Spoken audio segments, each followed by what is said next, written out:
So I just moved a bit of stuff from clearing up a property. Find there's evidence here that something's been digging. There's holes, don't know how fresh it is. Quickly get the Patterdale Terriers onto it. And short-haired Dachshund over at Staffordshire had a quick look. Now he's surveying for anything that might be running. 2 Patterdales in there. This is the behaviour you can expect when they're digging. This is what they're good at. Full-on dogs, the recoil's not great on these dogs. When they're onto something, they won't listen. They weren't onto something when I called them now, so they were here straight away. So there's a good thing when you want to get something. If you come across something, if the Patterdales aren't busy, then they'll turn up straight away and they'll get busy. If I try and call them out of this, they won't, because there's something down there. There's a decent sized hole, so I'm thinking this is rabbit.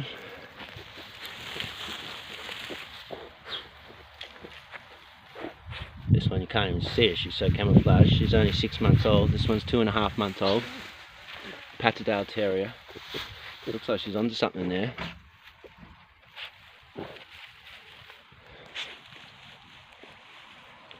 Elvis is going in through the back door. Problem is, then they go over there to have a look. If there is something in here that they haven't gotten out, then it gives them an opportunity to escape. This grass is all long here, just chopped it all back.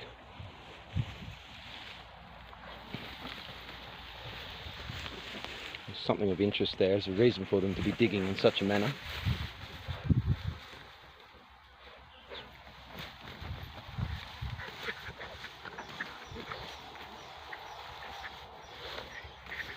Very capable terriers.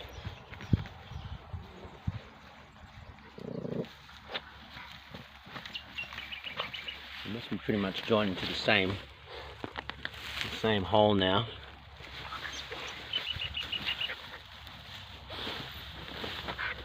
The dirt is all loose. We've been coming across a fair bit of this kind of loose dirt. It's hard to say how long ago it was dug up. This one seemed like it was kind of a bit fresher. The dirt was a little bit more moist. This old guinea pig pen was covering it. As soon as I pulled it up, I saw that fresh dirt. I called the Patterdale straight onto it.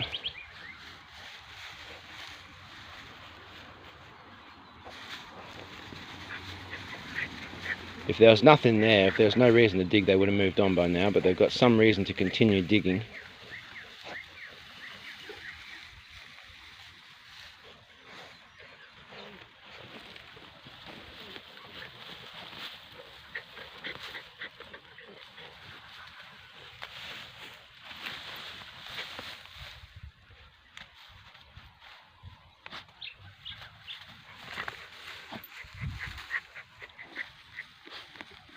This is what they're bred for.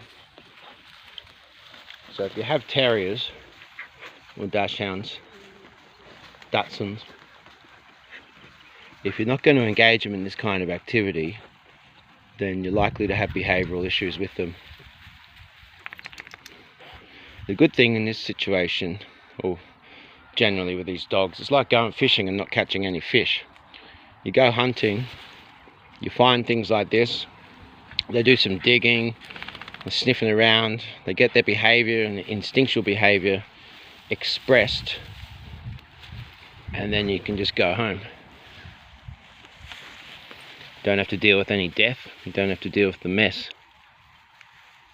We don't particularly want to kill things. The thing is, these are hunting, killing, working dogs. They come from a long line of hunting, killing, working dogs. This is what they were bred for, and they're very revered. A lot of terriers lose their sort of true form and true nature, and they don't really have that full-on prey drive or that hunting instinct, or if they do, they don't necessarily have that tenacity to follow through to the end. If they're going under the ground and finding a fox with cubs under the ground, for instance, it'd be a pretty nasty fight.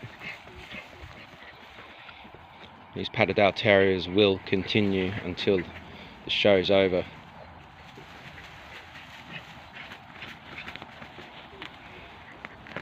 Must be something there because they're both quite interested.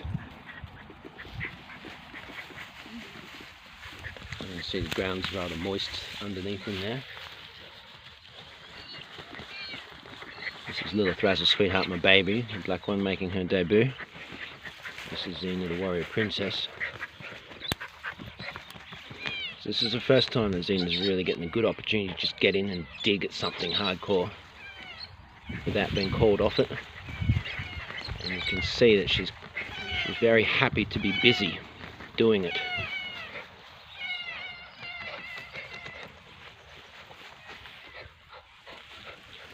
Xena's getting right in now. Let's have a look what's down there. So the ground is, I don't know if you can see it there, is relatively moist in comparison to what is around elsewhere. So that's why I called the dogs onto it straight away, because it looks relatively moist, like maybe this has been dug within the last week. Therefore there may be a reasonable chance to find a rabbit down there.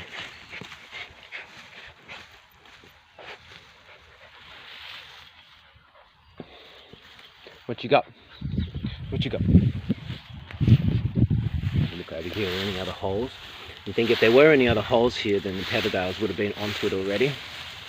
No, there's no holes here. You see the dirt's dry here. Oh no, it's a little bit moist. It's still a little bit moist there, so it does indicate that there has been something digging up this ground relatively recently. It's drier there. It's moist there.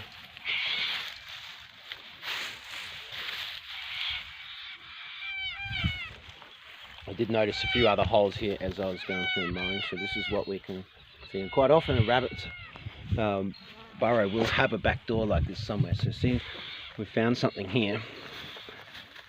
And quite often you'll find this, like some kind of decent sized hole, big enough for juvenile rabbits to get in and out of at least, is covered by grass.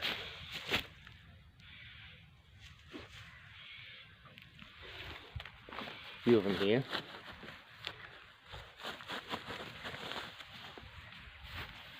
There's a few around here. Foot just went into another hole. As you see, there has been evidence of rabbits have been here in the past. Have a look. Where is it? Have a look.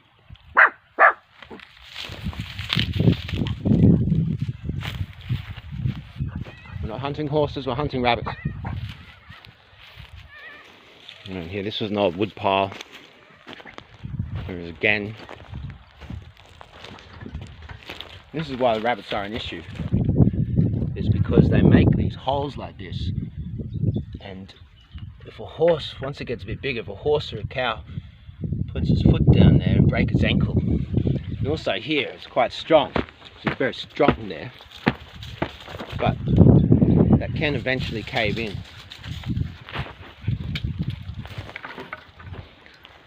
So the fence has been fixed here this week, so the ground's fresh. So our dog's particularly interested in that because the ground is freshly dug. That was dug by humans though, to put that piece of fencing in there in the corner.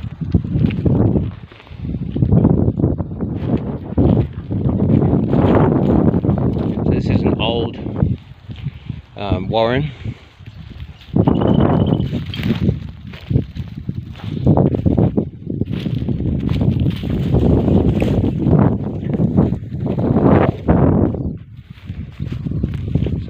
Around, and then we'll come back and have another look.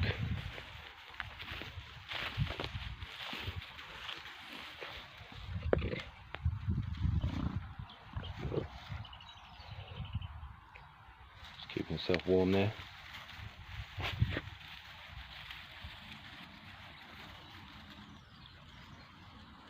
So bred to have a small, wiry, flexible body. Those front and back legs are pretty much double jointed. They can go all the way forward and all the way back. And a small head, very strong jaw. Quite a lot of teeth in that jaw. And that small head, a very tenacious attitude. They can get down all kinds of little holes.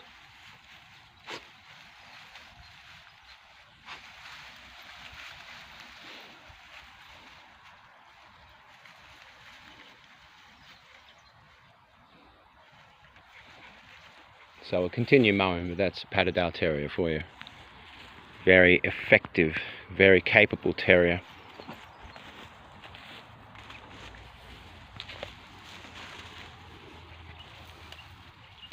And even just doing this will make their behaviour so much better. It's Sunday today, the full moon was on Tuesday. Took them out hunting rabbits on Tuesday for the full moon. Too much private property to let them have a decent run. We counted 48 rabbits and 2 foxes on the Crown land, just on the roadside. But there's only really 2 places that I could actually let the dogs out and let them have a sniff around, have a run. Found a huge warren, bigger than this space here, but it was empty, it was abandoned. And then we knew where there's another huge warren, but it was on private property. We didn't have permission to access that property.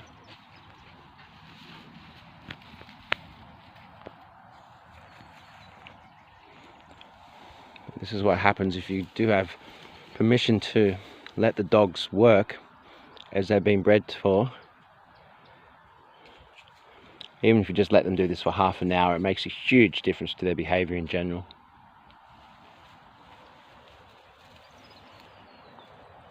And I think it increases their vitality as well.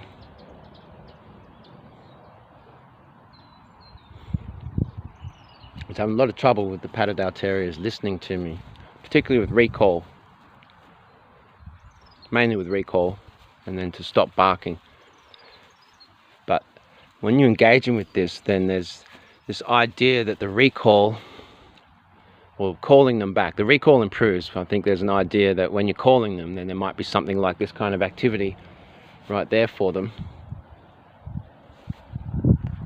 So, yeah, massive improvement in behaviour. And this is what a lot of the hunting is like. Don't catch anything, don't have to deal with the death, don't have to deal with the mess. And you get a much better behaved dog, much happier, much healthier dog.